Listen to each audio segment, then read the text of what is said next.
So 40+ ఉద్యోగులను TCS target చేసిన జనరల్గా ఏంటి అంటే ఇది ఇక్కడ మాట కాదు, యూఎస్లో జరిగింది.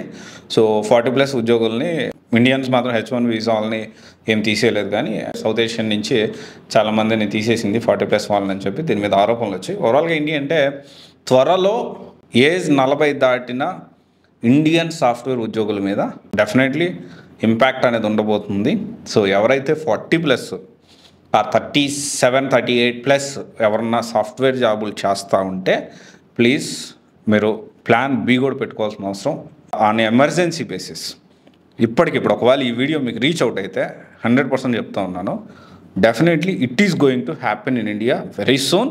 ఇప్పుడు జరుగుతుందా అంటే చాలా సైలెంట్గా కొంతవరకు జరుగుతుండొచ్చు, but very soon it is going to impact.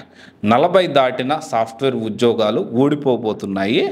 ఊడిపోయేదానికి chances ఎక్కువ ఉన్నాయి కాబట్టి ప్లాన్ బి రెడీ చేసుకోండి. Please work on this. ఇది కొంచెం ఒక అలర్ట్ లాగా తీసుకోండి, మిమ్మల్ని భయపెట్టినట్టు కాదు, ఇంకోటి కాదు. ప్లాన్ బి పెట్టుకోండి. ఒకవేళ ఎమర్జెన్సీ వర్స్ట్ సినారియోలో ఒక ప్లాన్ బి ఉంటే మీ ఫ్యామిలీని సెక్యూర్ చేసుకోగలుగుతారు. ఎందుకంటే చాలా వరకు 40+ అంటే ఈ ఈఎంఐస్ అని, పిల్లల చదువులని ఇవన్నీ ఉంటాయి. నాకంటే పెద్దవాళ్ళు కూడా మీరు. సో డెఫినెట్లీ ఈ విషయాన్ని మీరు ఫోకస్ చేయాలని నా సైడ్ నుంచి నేను ఒక అలర్ట్ లాగా మీకు చెప్తా ఉన్నాను. ఇది అంతే.